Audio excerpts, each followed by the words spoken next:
საღამო მშვიდობისა, მოგესალმებით ყველას.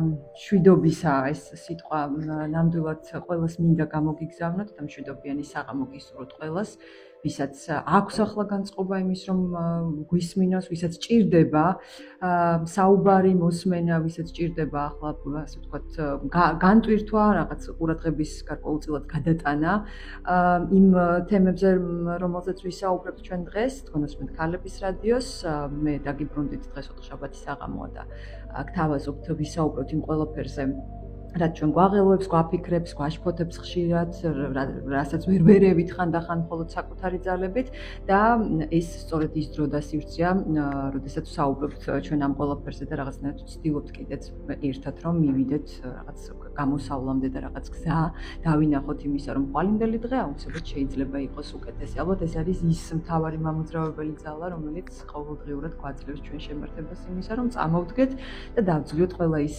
განსაცდელი, ასე ვთქვათ, რომელსაც ცხოვრება გვთავაზობთ. სწორედ ეს არის ჩვენი დღევანდელი თემა, რომელიც მგონია, რომ ლოგიკურიც არის იმისთვის, რომ დღეს ვისაუბროთ და ვიმსჯელოთ, განსაცდელი და ჩვენ. ეს სიტყვა ალბათ ძალიან ბევრ ამას გულისხმობს და მოიცავს თავისთავად და სხვადასხვანაირი შეიძლება იყოს ადამიანისთვის განსაცდელი, როგორც ვთქვათ, პირადი დანაკარგებიდან და პირადი, ვთქვათ, ცხოვრებიდან და პირადი სივრციდან დაწყებული ისე რაღაცა უფრო გლობალური პროცესებით და ცვლილებებით თუ რყევებით, რომლითაც სავსეა ჩვენი ცხოვრება. განსაცდელი და ჩვენ ეს არის ჩვენი დღევანდელი საუბრის თემა და რამდენიმე წამში უკვე სტუმართან ერთად დავბრუნდებით. საღამო მშვიდობისა კიდევ ერთხელ ესაუბრე მე ეს ადგილი და სივრცეა, სადაც საუბრობთ იმ ყველაფერზე, რომელიც მართლაც არის შენთვის და შენზე. დროა უკვე წარვადგინოთ ჩემი დღევანდელი სტუმარი, რომელიც უკვე შემოგვიერთდა ქალების რადიოს ძალიან მყუდრო ადგილ გარემოში, სტუდიაში, მაია მაშა-გოგოლაძე ისაუბრებს დღეს იმ თემაზე, რომელიც შევარჩიეთ ერთად. მაშა გახლავთ პროფესიით ფილოლოგი, მოგესალმები მაშა საღამო მშვიდობისა. თუმცა წლებია თქვენ მუშაობთ უკვე როგორც პიროვნული განვითარების ტრენერი, როგორც ინდივიდებთან ინდივიდუალურ დონეზე, ისე გუნდურად, როგორც მე ვიცი. მოგესალმები, საღამო მშვიდობისა. საღამო მშვიდობის. განსაცდელი და ჩვენ ალბათ ეს ის თემაა, რომელიც ჩვენი რადიოს რაღაც მთავარი ლაიტმოტივიდან გამომდინარე, რომელიც შენთვის და შენზე გვეუბნება ძალიან ხშირად, მართლაც არის ყველასთვის და ყველაზე, იმიტომ რომ ნებისმიერი ადამიანის ცხოვრებაში დგება ეს განსაცდელი სხვადასხვა სიმძაფრით, სხვადასხვა ასაკში, სხვადასხვა დოზით და შესაბამისად ალბათ ღირს რომ ვისაუბროთ ამაზე, რას ნიშნავს ეს განსაცდელი და როგორ შეიძლება რომ ამას მოვერიოთ. ფართო თემაა ეს. ფართო თემაა კი, ნამდვილად ფართო თემა არის. განსაცდელი ზოგადად რომ დაგუგლოთ ახლა ნებისმიერმა თქვენგანმა ამოვაგდებს და ნახავთ რომ ეს არის ტანჯვა რაღაცის გამოწუხილი, მაგრამ ვიდრე განსაცდელის თემაზე გადავალთ, მე ასე მინდა მოგესალმოთ, რომ მშვიდობა იწყება ჩემგან. ნებისმიერი განსაცდელი, რომელიც ჩვენ ცხოვრებაში იქნება, ეს იქნება პიროვნულ თუ საზოგადოებრივ დონეზე, ყოველთვის მიდის იქეთკენ, ყოველთვის შეგვიძლია ვაქციოთ მშვიდობად და ყოველთვის შეგვიძლია ვაქციოთ რესურსად. ეს დამოკიდებულია ჩვენს მიზანზე და იმ რესურსებზე, რომელიც გვაქვს. თავისთავად განსაცდელი როგორც ასეთი არის თანამდევი ადამიანის და თუ ჩვენ გავიხსენებთ ელემენტარულად ნებისმიერ ზღაპარს, რომელსაც ბავშვობაში გვეკითხავდნენ, ან ჩვენ მოგკითხავდით ჩვენს შვილებს, შვილიშვილებს, მიშვილებს, დიშვილებს და ასე შემდეგ, ყველას გაგვახსენდება, რომ ერთ მშვენიერ დღეს გმირი დგება, გაიხურავს სახლის კარებს და მიდის გმირის გზას დაადგება და ის ამ გმირის გზაზე აუცილებლად გაივლის ძალიან ბევრ განსაცდელს, შეხვდება დევებს, ჯადოქრებს, ალქაჯებს და ცეცხლის მრქვეულ ხარებს კი ბატონო და შემდეგ რაღაცნაირად ერთ ეტაპზე, როცა აი ამ ტრანსფორმაციას თავიდან ბოლომდე გაივლის, ერთ მშვენიერ დღეს მშვიდობით დაბრუნდება სახლში. ასე რომ განსაცდელი არის ტრანსფორმაციის გზა, რომელიც თუ ფსიქოლოგიის ენაზე გადავთარგმნით, მიმდინარეობს სამ დონეზე, ეს არის კოგნიტური, ემოციური და ჩვევების დონეზე და ჩვენ ეს შეგვიძლია ვაქციოთ ორ მიმართულებად, ადაპტურად და არაადაპტურ გზად. ანუ ადაპტური არის იმ შემთხვევაში, როცა ჩვენ ამ განსაცდელიდან გამოვიყვანთ ტრანსფორმაციის და რესურსების გზას და არა ადაპტურია ჩვენ თუ ჯავშებით, ესე ვთქვათ, ჩვენ სპორტებში, ჩვენ ტრამვებში და ასე ვთქვათ, სპორტის დაშლობაში გადავიყვანთ ამ მდგომარეობას. ეს ჩვენსია დამოკიდებული თავიდან. ალბათ ეს ყველაფერი ახლა რასაც საუბრობ ძალიან ნიშანდობლივი არის ასევე ჩვენი ბოლოდროინდელი, ასე ვთქვათ, განწყობების და ჩვენი ბოლოდროინდელი დღეების, რომელიც ჩვენს ქვეყანაში და ჩვენს რეალობაში სავსეა, აი ასეთი მომძლავრებული ემოციებით, იმედგაცრუების, შიშის, უიმედობის ხშირ შემთხვევაში რაღაც ბრძოლის უნარიანობის დაკარგვის, მაგრამ მაინც აი ეს მაგალითები, რომელსაც ჩვენ ყოველდღიურად ვხედავთ, ხო, რომელიც შეიძლება დადიოდეს ერთეული ადამიანების მცდელობამდე, ბრძოლამდე იძლევა საბოლოო ჯამში ძალიან დიდ შემართებას და რაღაცნაირად გადამდები ენერგია არის. ამიტომ ის თემა, რომელსაც ახლა ჩვენ საუბრობთ, ალბათ ძალიან ფართოდ შეიძლება გაიშალოს როგორც ჩვენს რეალობაში, ისე თუნდაც ძალიან გლობალურად, ხო, იმიტომ რომ ჩვენი, ასე ვთქვათ, ეს სამყარო დღეს ისევ სამწუხაროდ მიუხედავად ევოლუციისა, მაინც სავსეა კონფლიქტებით, ომებით, ძალიან დიდი სიძულვილით ხშირად. ასეთი განვითარებული, ვთქვათ, ტექნოლოგიური თუ სამედიცინო თვალსაზრისით არ ყოფილა ხო კაცობრიობა ამდენი საშუალება, მაგრამ მაინც თითქოს რაღაც შაკეტილ წრემდე მიდის კაცობრიობა და იცით, მინდა კითხო, აი რა შეგრძნებები შეიძლება ამ დროს წარმოიშობოდეს აი განსაცდელის ჟამს, ხო? აი რა არის ეს მომძლავრებული ემოციები, რომელსაც ჩვენ ხშირად ვერ ვარქმევთ კონკრეტულ სახელს, როდესაც ძალიან დიდ დარჩი და მწუხარებაში ხარ, ხო? განსაცდელი შეიძლება გამოიწვიოს რაღაცა მოულოდნელმა მდგომარეობამ, სიტუაციამ, რომელიც დანაკარგთან შეიძლება იყოს დაკავშირებული. განსაცდელი შეიძლება იყოს რაღაცა სიტუაციასთან ვერ გამკლავების შემთხვევაში და ასეთ დროს ჩვენი პირველადი რეაქციები განსაცდელთან მიმართებაში იბადება ჩვენი ტვინის ყველაზე ძველ, ყველაზე რეპტილურ ნაწილში, რომელსაც ვეძახით ეგრეთ წოდებულ ქვეწარმავრის ტვინს და რეპტილური ტვინი ქვია კიდევ ამას მეორე ნარიგად. ანუ ტვინის ღეროს, რასაც ვეძახით, აქ შეიძლება, რომელიც არის უბრალოდ ორიენტირებული გადარჩენაზე და უსაფრთხოებაზე. პირველივე რეაქციები, რაც მოდის, ეს შეიძლება იყოს გაშეშება, ანუ გაყინვა, რასაც ეძახიან, გამეხებაც ალბათ ხო. გამეხება, კი, ეს სიტყვაც გვაქვს ქართველებს, ესეც შეიძლება იყოს გაქცევა და შეიძლება იყოს თავდაცვის რეაქცია. როცა არ აღიარებ რეალობას, როცა არ იღებ ან ვერ იღებ, ან უბრალოდ შეიძლება იღებდე, მაგრამ პირველი რეაქცია ტვინის არის ეს და აქედან მერე მოდის უკვე ემოციური ნაწილი და მერე უკვე ქცევითი ნაწილი. მაგრამ პირველი რეაქციები არის ეს ნაწილი. და მერე უკვე იმისთან მიხედვით როგორ აქვს ადამიანს პრეფრონტალური ნაწილი განვითარებული, ანუ ტვინის გერგი რამდენად გამყარებული აქვს, ამის მიხედვით იქცევა ეს, ანუ რამდენად ჩვევაშია მისთვის სტრესთან და აი ესეთი ტიპის მოვლენებთან გამკლავების უნარი, რამდენად აქვს მას. იმიტომ შეიძლება ქონდეს დასწავლილი და ის იმდენად სწრაფი რეაქცია ქონდეს, რომ უბრალოდ უცებ რეაქციოს რესურსად, მაგრამ არიან ადამიანები, რომელსაც ახალია ეს ყველაფერი და ვერ უმკლავდებიან. და შესაძლოა ზოგმა წლების განმავლობაშიც კი ვერ მოახერხოს ამასთან გამკლავება და შეიძლება რაღაცნაირად დაბლოკოს კიდეც, ხო? ეს პრობლემები თუ ტკივილი თუ რასთანაც არის დაკავშირებული ეს მოვლენა საერთოდ საკუთარ ცხოვრებაში. ესეც ხდება. კი, ესეც ხდება და არსებობს ესეთი გამოთქმა, რომ რაც არ კლავს გვაძლიერებს, მაგრამ ამ გამოთქმის ეს არ არის ბუნებრივია ჭეშმარიტება და ამაზე დავად შეიძლება, იმიტომ რომ შეიძლება არსებობდნენ ადამიანები, რომელსაც გარდაეცვალათ შვილი, მაგალითად, ან მეუღლე ან საყვარელი ადამიანი. გადის წლები და უფრო რთულდება და მძიმდება მისი მდგომარეობა.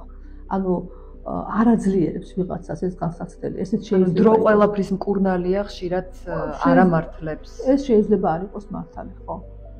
ამიტომ სხვადასხვანაირად რეაგირებენ ადამიანები ამაზე და ამიტომ იმ ნაწილში, როდესაც ჩვენ ვისაუბრებთ თუ რა უნდა გავაკეთოთ იმისთვის, რომ ამას განაკეთოთ, თავი დავახციოთ და თქო სწორ გზაზე ვიაროთ, ხო?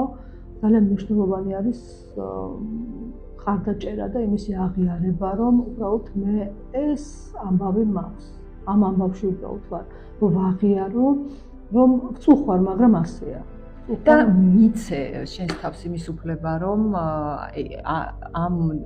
ამ ყველაფერში იყო. იმიტომ ძალიან ხშირად არის ხოლმე ჩვენ თან ამ დროში, როდესაც თუნდაც შემოდის ძალიან ხშირად ეს ფრაზები, რომ შენ ყველაფერს მოერევი, რომ შენ ძლიერი ხარ, რომ შენ შეგიძლია, ხანდახან ეს თითქოს ადამიანებს აღარც აძლევს იმის, ასე ვთქვათ, უფლებას აღარ უტოვებს იმ სივრცეს, სადაც შეიძლება, რომ დიახ იყოს სუსტი და დიახ შენ ეხლა იყო ამ განცდაში. და არ არის აუცილებელი, რომ მუდმივად რაღაცა თამაშობდე ძლიერი, ასე ვთქვათ, ადამიანის თუ ძლიერი ქალის ამ შემთხვევაში ვიტყვი ამ სიტყვას, იმიტომ რომ თქვენ ქალების რადიოს ხსნით და ჩვენ ეს სიტყვა ძალიან გვიყვარს. ხომ ასია, ხანდახან არ ვაძლევთ საკუთარ თავს ამის უფლებას. კი, და აქ შემოვიტანდი ესეთ თემას კიდევ სიტყვას უბრალოდ ადაპტირება და ადაპტაცია, თორე ამასთან დაკავშირებით. რამდენად ადაპტურები ვართ, რამდენად გამძლეები ვართ, რამდენად შეგვიძლია მივიღოთ ეს აბსოლუტურად ჩვენზე არის დამოკიდებული. ძალიან ხშირად ადამიანები რჩებიან ასეთი განსაცდელის დროს პირველ ეტაპზე, ძალიან დიდხანს რჩებიან გაყინვის ეტაპზე და ამ დროს სჭირდებათ მათ დახმარება როგორც სოციუმისგან, გარშემოყოფებისგან, საკუთარი თავისგანაც, იმიტომ რომ თვით ზრუნვა არის ერთ-ერთი მნიშვნელოვანი კომპონენტი, რომელიც ამ დროს ადამიანმა უნდა განებით აქვს, თუ არა აქვს აუცილებლად უნდა განევითაროს, იმიტომ რომ გადარჩეს. იმიტომ რომ გააგრძელოს ცხოვრება და იმიტომ რომ იყოს რესურსული ცხოვრების ბოლომდე. ეს ძალიან მნიშვნელოვანი კომპონენტია, იმიტომ რომ ხშირად, როდესაც თქვათ რაღაც ესეთი მძიმე გამოწვევას გვთავაზობს ცხოვრება სხვადასხვა მიმართულებით, ეს ხანდახან გვავიწყდება, იმდენად მომართულები ვართ გარშემო მყოფებზე, სხვაზე, ასე ვთქვათ, ზრუნვით არის მოცული ჩვენი ფიქრები და საკუთარი თავი ხშირად უგულებელყოფილია. ანუ ეს არის დასწავლადი, რაღაცნაირად ეს არის ადამიანის ბუნების ნაწილი, ხასიათის შტრიხი თუ ეს არის გამომუშავებადი. შეიძლება კულტურული მახასიათებლებიც ამას ერთვის თან, არ ვიცი. ჩვენში რამდენად არის გამჯდარი, თუნდაც ქართველებში, საკუთარ თავზე ზრუნვა ასეთ მძიმე წუთებში. ჩვენი ნაწილია, ჩვენ გვაქვს ასეთი გენიალური ფრაზა ვაკცალასიდან, თუ თავი შენი შენ გახლავ, ღარიბად არ იხსენები და ეს ნიშნავს იმას, რომ შენ მუდმივად გაქვს საშუალება იმისი, რომ გაზარდო და გაამდიდრო საკუთარი თავი. უბრალოდ შექმნა საკუთარი თავი ისეთი, როგორიც გინდა. აბსოლუტურად მჯერა, პიროვნული განვითარების წინააღმდეგ და მჯერა იმისი, რომ ადამიანს შეუძლია შექმნას საკუთარი თავისგან ის ვერსია, რა ვერსიაც მას უნდა თქვათ იყოს ტრამვირებული და მოდუნებული და სუსტი იქნება ასეთი. უნდა რომ იყოს ძლიერი, გამძლე, უნდა იყოს მხიარული, თქვათ, სიცოცხლე სავსე, იქნება ასეთი. ეს არის აბსოლუტურად ჩვენს ეს კულტურულად, ასე ვთქვათ, განპირობებული როგორც ასეთი არ არის, მაგრამ შეიძლება განპირობებული იყოს საკუთარი წინაწარმოდგენები და აზრებით, ანუ იმ მაინდსეტით, რომელიც შენ გაქვს. იცაც ჩვენ აზროვნებ, ამიტომ ძალიან ხშირად მნიშვნელოვანი არის, რომ ის ნეგატიური წინაწარმოდგენები და აზრები, რომლებიც გაგვაჩნია ადამიანებს და კოგნიტურ დონეზე შევცვალოთ აბსოლუტურად ჩავღუდავს ხშირ შემთხვევაში. კი, ეს არის შემზღუდველი, ასეც ვეძახეთ, შემზღუდველი წინაწარმოდგენები, ასეც ვუწოდეთ ჩვენ ამას და ეს რომ ზღუდავს, ნახეთ როგორ არის. მთელი ეს პროცესი არის შეკუმშვა და გაფართოება. აი ნებისმიერი ფიქრი, ნებისმიერი აზრი, ნებისმიერი მოვლენა, ნებისმიერი სტრესი, ნებისმიერი ამბავი, რომელიც ჩვენ თავს გადაგვხდენია ცხოვრებაში, არსად არ მიდის. ის რჩება ჩვენთან და სხეულში ჩნდება კუნთოვანი ჯავშნები, ინახება კუნთოვანი ჯავშნების სახით. და ეს კუნთოვანი ჯავშნები ჩვენ თუ ამას არ დავეხმარებთ გათავისუფლებაში, რაღაც დროს ფსიქოსომატურ გამოვლენებში გადაიზრდება და შეიძლება ხანდახან თავის ტკივილი გაწუხებდეს, შეიძლება კუჭნასკლავი სისტემა, სისხლის პრობლემა გაჩნდეს, გულსის საფრთხე სისტემის პრობლემა გაჩნდეს. ანუ ეს არის რო წარმოედგინოთ ჩასუნთქვა, ამოსუნთქვა, შეკუმშვა, გაფართოება, ეს პროცესი არის. ამიტომ შენ თვითონ ირჩევ ადამიანი, რომელ პროცესში გინდა რომ იყო, შეკუმშვის თუ გაფართოების. მაშინ ჩვენ შევიკუმშოთ რამდენიმე წამით იმისთვის, რომ შემდეგ გავფართოვდეთ, რეკლამამ მოგვიწია ამასობაში და მე შეგახსენებთ რომ თქვენ უსმენთ ქალების რადიოს, შეგიძლიათ გამოხვდეთ და გვემეგობროთ სოციალურ ქსელში, იპოვოთ ჩვენი გვერდი, გვემეგობროთ, შემოგთავაზოთ თქვენთვის საინტერესო კითხვები, თემები, სტუმრები, ჩვენ დიდი სიამოვნებით მივიღებთ თქვენგან ამ საინტერესო იდეებს. მე გახლავართ ეკატერინე ამირეჯიბი, დღეს ვსაუბრობთ თემაზე, რომელიც ალბათ ყველა თქვენგანს ეხება, შეხებია. მე გისურვებთ რომ ძალიან დიდხანს არ შეგეხოთ, მაგრამ ძალიან რთულია ალბათ ამის გარეშე ცხოვრება განსაცდელი და ჩვენ ეს არის ჩვენი საუბრის თემა და დღეს ჩვენი სტუმარი გახლავთ მაია მაშო გოგოლაძე.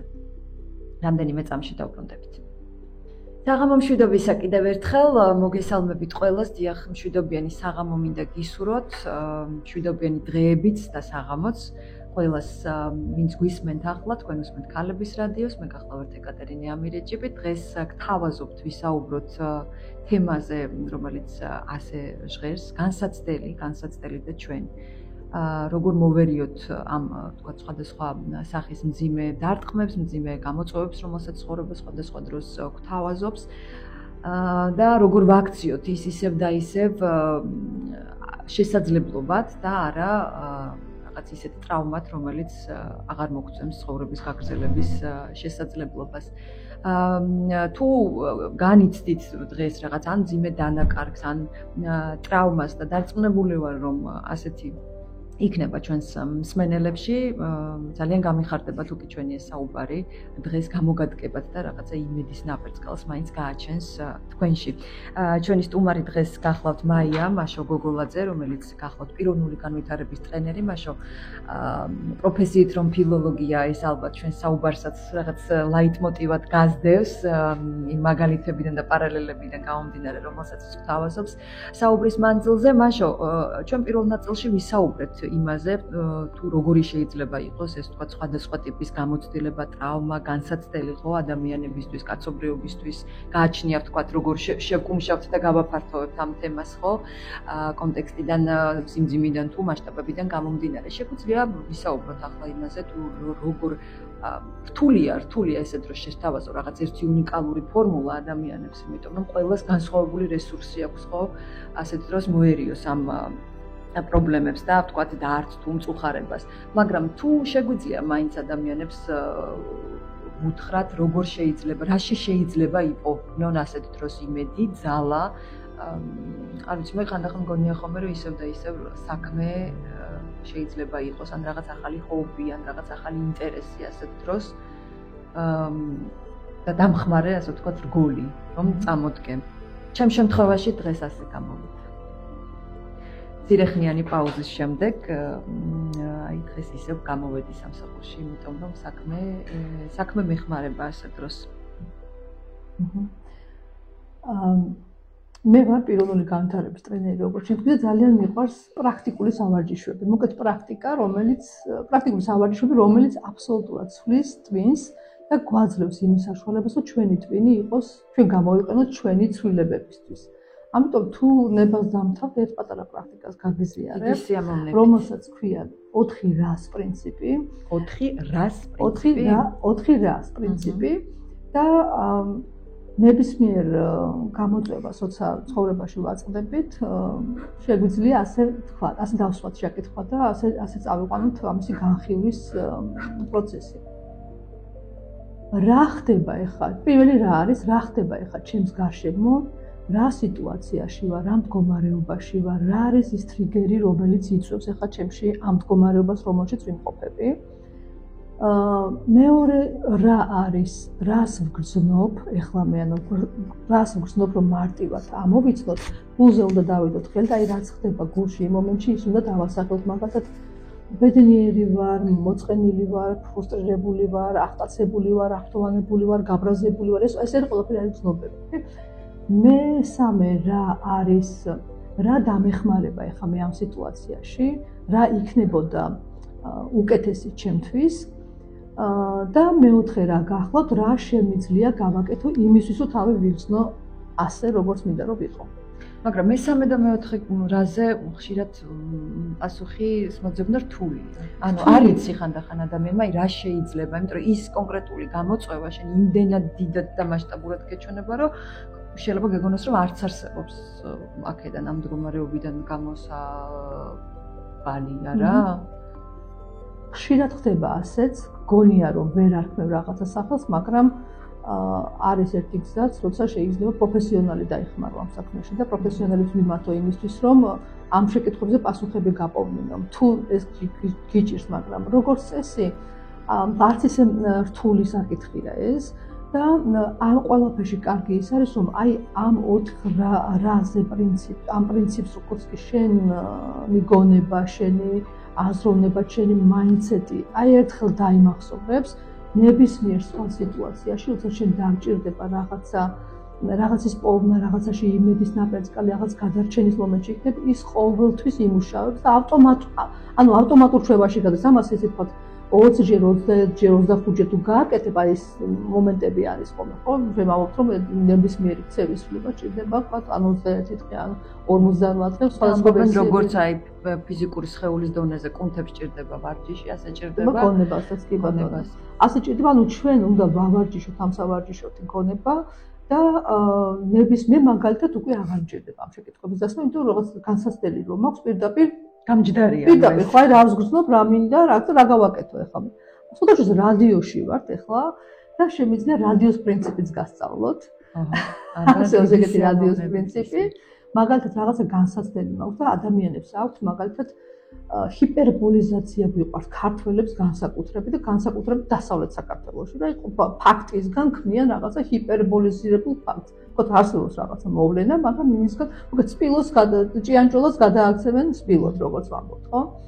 და ამ შემთხვევაში წარმოიდგინე შენ ხელში გიჭირავს ამ პულტი, მართვის პულტი, ან ღილაკზე გაქვს ხელი დაჭერილი ხმის აწევით და დაწევის და შენ შეგიძლია ამას ამ რადიოში წარმოიდგინე რომ გადის ეს შენი აზრი და შეგიძლია ხმას აუწიო, შეგიძლია ხმას დაუწიო და საერთოდაც უკეთეს გეტყვი, შეგიძლია სხვა არხზე გადაგხო საერთოდ.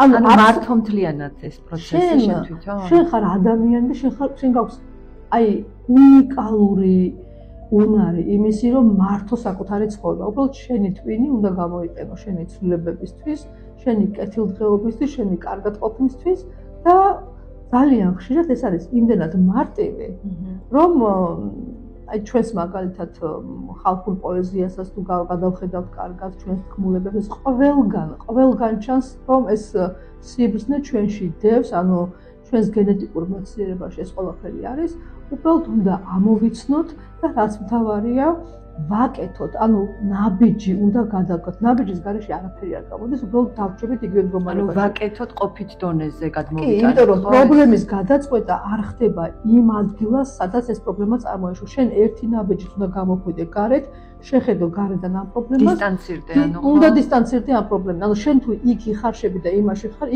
იქ პრობლემას ვერ მოაგვარებ.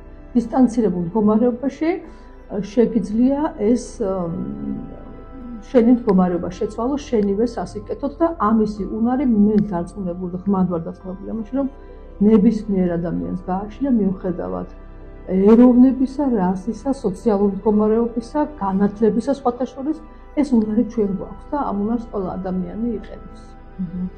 მინდა შემოვიყვანოთ ასევე კიდევ ერთი თემა, არ ვიცი რამდენად შეიძლება იყოს პირდაპირ კავშირში დღევანდელ ჩვენს მთავარ ფოკუსთან, ასე ვთქვათ, რომელიც თავმოყრილია მძიმე ტრავმის თუ განსაცდელის გარშემო, მაგრამ მადლიერების თემა, რომელიც ვიცი, რომ ერთ-ერთი საკვანძო არის ზოგადად საკუთარ თავზე დაკვირვების და მუშაობის და ტრანსფორმაციის გზაზე, თან ვიცი, რომ ჩვენ ძალიან კარგად ფლობ ერთ ძალიან საინტერესო პრაქტიკას და თან ძალიან საინტერესო ისტორიაც აქვს ამას, თუ არ მეშლება ეს არის ცავაური პრაქტიკა და ზოგადად მადლიერება ძალიან ხშირად გვეხმარება ზუსტად, რომ ის ჩვენი რაღაც კონკრეტული პრობლემა თუ განსაცდელი რაღაც სხვაგვარად შევაფასოთ.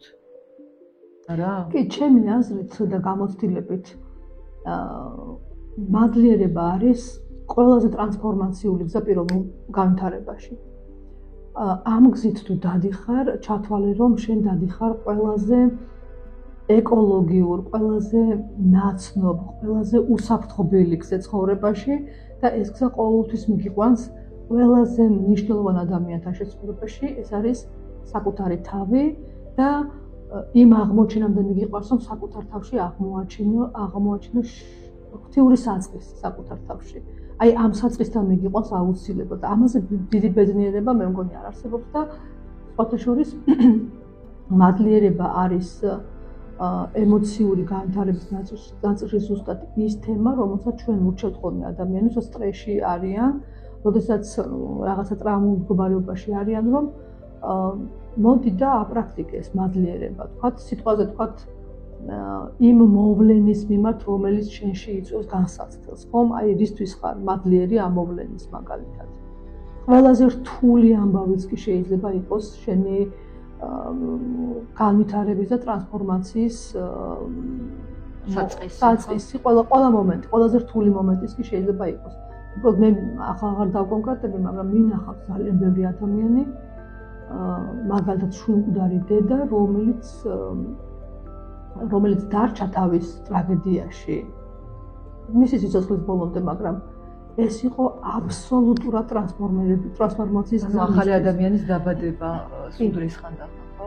კი, მადლიერება ნიშნავს ახალი ადამიანის დაბადებასაც, მადლიერება ნიშნავს ყველაზე რესურსულ მდგომარეობაში საკუთარი თავის მოყვანას და რაც მთავარია ღვთიური საწყისის და ღვთიური არსის პოვნა შენში.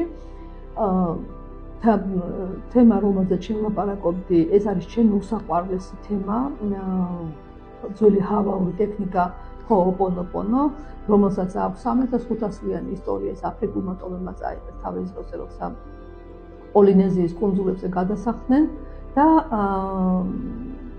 ეს იყო თითქოს რიტუალი, ძველი შამანური რიტუალი, როდესაც შერიგების პროცესი ტარდებოდა ამ რიტუალით იქაურ ტომებს შორის და ოჯახებს შორის. რა ეს იყო ოჯახური სიმშვიდის და ოჯახური ბალანსის აღდგენის რიტუალი, იმიტომ რომ თუ იქ მიიჩნეოდა ესე რომ თუ ასე ვთქვათ ოჯახი ისე მდგომარეობაში იყოს, რომელიმე მისცემს ან სირცხვილს ან დანაშაულის ცნობა ქონდა, მას აუცილებლად უნდა გაეღო ეს პროცესი, ეს განწმენდის პროცესი და მერე ეს ყველაფერი სრულდებოდა. დაახლოებით როგორც ჩვენს მთაში, მთის ტრადიციებში არის გრძელი სუფრით, რაღაცა სპეციალური ქადებით, სპეციალურად მოხარშული ამ დღისთვის სასმელით და საერთო ესე ვთქვათ მხიარულებით და შერიგებით. და რას გულისხმობს ზუსტად ეს როგორ ქვია? ჰოოპონოპონო ითარგმნება ასე რომ ეს ნიშნავს რაღაცის გასწორებას, რაღაცის კეთებას, წონასწორობის აღდგენას ნიშნავს და პონოპონო განმეორებით ორჯერ თქვა ნიშნავს რომ ამას ვაკეთებ მე ჩემთვისაც და ვაკეთებ შენთვისაც. ანუ ამას ვაკეთებ და ეს არის 4 სიტყვა არის აქ, 4 ფრაზა, ჯადოსნური ფრაზა, ეს არის წუხარ, ხომ მაპატიე. მადლობ მიყვარხარ, მაგრამ მე მეორე ვერსია მეყვარს, ქართულად რო კარგაჭდეს. წუხარ, ხომ მაპატიე, მადლიერი ვარ, მე შენ მიყვარხარ. და წუხარ ზუსტად არის ის თემა, ის საკითხი ამ თემაში, როდესაც ჩვენ წეგა ვლაპარაკობთ, რომ მიიღება იმ მდგომარეობას, რომელშიც ხარ, უბრალოდ დაუშვი, რომ ეს წუხარ, რომ მე ამ მდგომარეობაში ვარ, ამ სიტუაციაში აღმოჩნდი. მაგალითად, იგივე თქვათ თუნდაც დაიწყე შენ გადაცემა, რომ თქვათ ჩვენს ქვეყანაში რა მდგომარეობაა, მე უბრალოდ წუხვარი მის გამო, რომ ამ მდგომარეობაში ვართ. და აქედან ვიწყებ გაწმენდის პროცესს, რომ ეს არის მთლიანად მთელი ეს პროცესი არის გაწმენდის, კლინინგის პროცესი არის მთლიანად და აქედან ხდება მე აღდგენა წონასწორობის, რომელიც თვითონ ბალანსში და ჰარმონიზაციაში გადადის რა. მაშინ პრაქტიკის დონეზე, ანუ რო წარმოვიდგინოთ ახლა ჩვენ, რომ როგორც აღწერი, ანუ თუ მე, შევდივარ მთლიანად, რწმენით შევდივარ ამ მდგომარეობაში, სადაც მჯერა, რომ აი ეს 4 ჯადოსნური ფრაზა და სიტყვა გამწმენს მეც და ვთქვათ იმ აურასაც თუ არ ვიცი ენერგიასაც, ანუ შენ ამბობ, რომ ეს შეიძლება ისე მოქმედებდეს და მუშაობდეს, რომ სხვა ადამიანზეც იმუშაოს, ანუ ჩემმა დაპრაქტიკებულმა ასეთმა ტექნიკამ თუ მიდგომა? კი, ასე მუშაობს. გადამდებია, შეიძლება ასეც ითქვას? კი, შენ ასუფთავებ ველს შენში და ეს მერე ასუფთავებს ველს ირგვლივ. ეს ესე მუშაობს საერთოდ ნებისმიერ ასეთი ტიპის პრაქტიკაში, რომ ჯერ შენში ეძებ ამ სიძლიერეს, ამ ძალას, შენში ასუფთავებ ამ ყველაფერს და შემდეგ გარემო თავისით ლაგდება და სუფთავდება რა. ამას დაახლოებით ისეთივე ძალა აქვს, როგორც ლოცვას მაგალითად.